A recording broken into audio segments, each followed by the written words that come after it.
really excited to talk to you about your dad and the work that you're doing to preserve, his archives and his legacy. But I figure we probably ought to start with just a simple recitation of who your dad was, what he did, and why he's so important, not just to the legacy of labor here in the city of Detroit, but especially to the legacy of civil rights. He really was something else.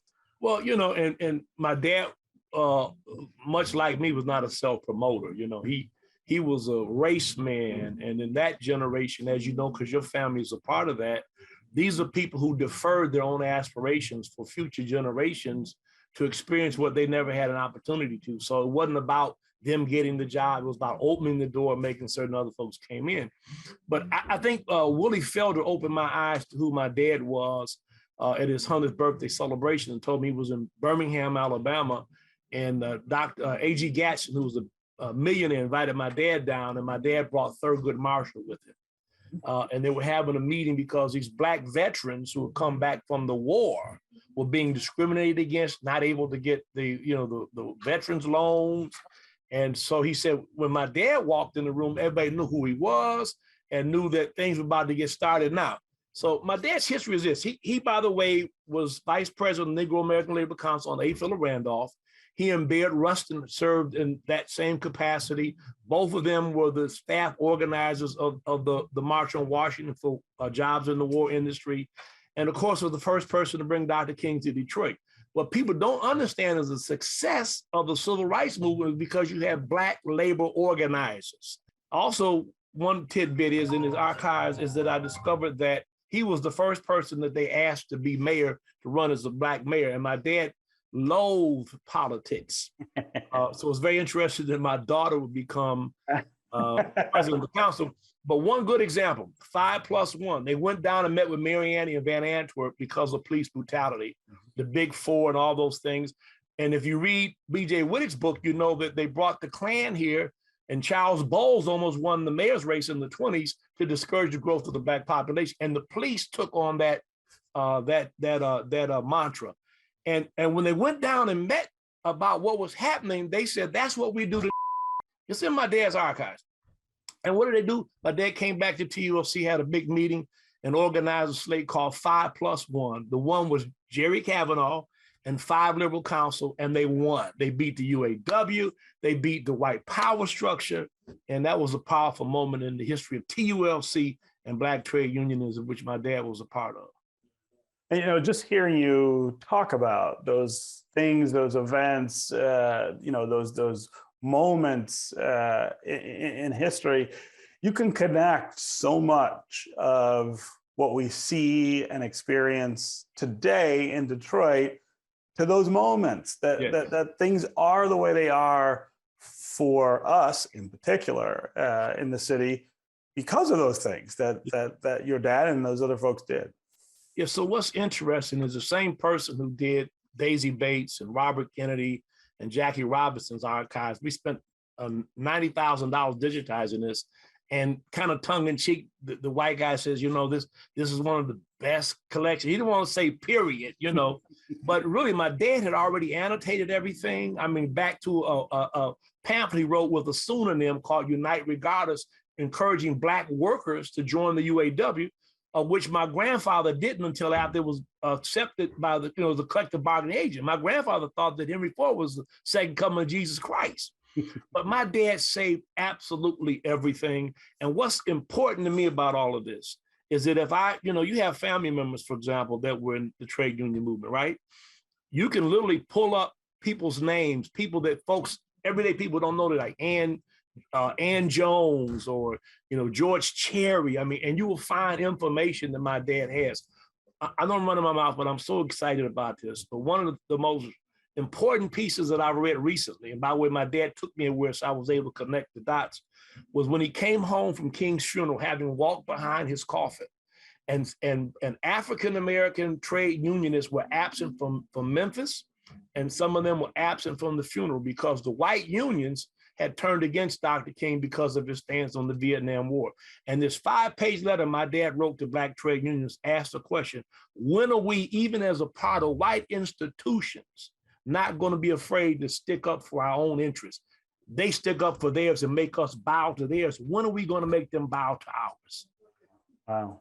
Yeah. So I know you're doing this work now, trying to preserve his legacy and his archives. But I want you to talk just a little about growing up with your dad. I mean, this was your dad. He wasn't just a civil rights activist. This was the man who raised you. Talk about the things that you believe and the things you work on today that were influenced by growing up in a household with him. Well, my dad's favorite question he asked in any meeting that he was organizing for an issue was, what's the difference between a pile of bricks and a cathedral? And no one would get it. He'd always say, organization, the bricks are organized. So one of the things I got out was, by the way, this humongous movement. I mean, the social upheaval and all that you saw happen. I was there in that cauldron, in that crucible. I mean, I watched Dr. King speak. I went to Walter Reuther's funeral. I mean, these are things that I experienced.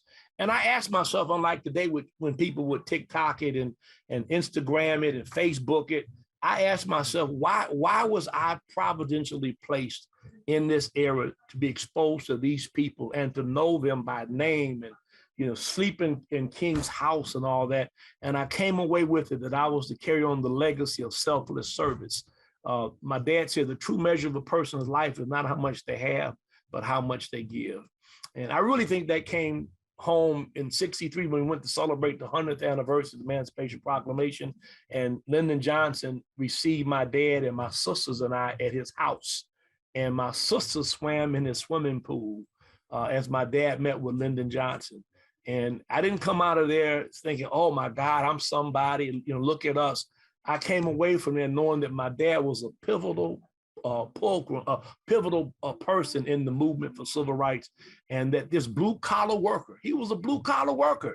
My grandfather had a 4th grade education, came out of the foundry at Ford, organized workers, and they called him the champion of the working poor and blue collar workers. That took him into Lyndon Johnson's front room and was known by him and by name. And by the way, I got an interesting story about Lyndon Johnson. It's in his archives. You want to hear? And it's timely because Abraham Cohn wrote this and told me, it's in the archives, that Lyndon Johnson called my dad. He was the floor general at the convention, and asked my dad not to seat the lady from Mississippi. What's her name? Fannie Lou Hamer.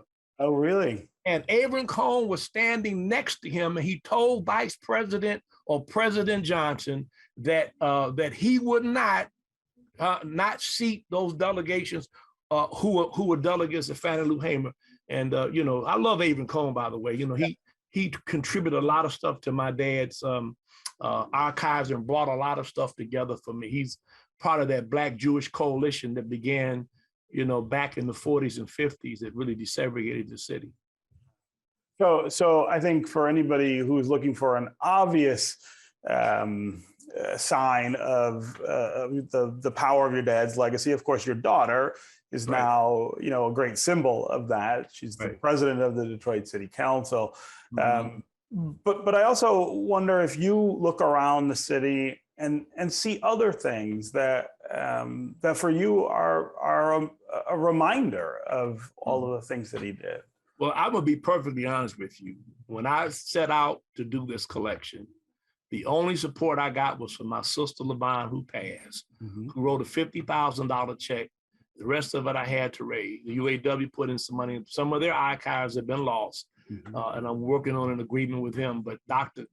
Curtis Ivory at Wayne County Community College embraced this project, helped me raise the money, and actually spent money to have an architectural layout and the build out for where this is going to go. So now Wayne State, I've yielded to Wayne State. I wanted to be broader because my dad was broader, and I knew the issues he had with Walter Reuther. And when I talked to them, they knew there were issues. So we've addressed those, but I'm excited. And I think, when I look around town, that community college with that many young African-Americans who are getting an opportunity to go to college and go on. My wife, who grew up on the East Side, went to Kettering. fatherless, almost homeless as a teenager, went to that college, and she now is practicing medicine in the city of Detroit. Yes. So I think that's a powerful thing, because one of the things and I know is what they always believed was that education was the great game changer. Everything. It was everything to them. Yeah. So for just average people who might want to access this, learn about your dad, see this legacy, they can just go to the Wayne State, to the Ruther. It's not up on the platform yet. It will be. What's going to happen is Wayne will house it. It'll be shared with Wayne County Community College District, where actual physical artifacts from the archives will be on display. We're hiring a guy named Joseph Wilson out of New Jersey, who was one of the foremost Black labor historians in the world. Who, when I called him, he told me stuff about my dad, and we're going to be excited because we're going to be doing seminars. And here's the real power of this. The real power of this are these rank and file people, Mickey Welch and people like that I grew up with, the Thomases, the Dillards, will now have an opportunity for their lives to be opened up to others, so that people understand it doesn't take a whole lot of folks, doesn't take grand folks, it takes just committed folks. And these blue collar rank and file people change the history of this city and this nation.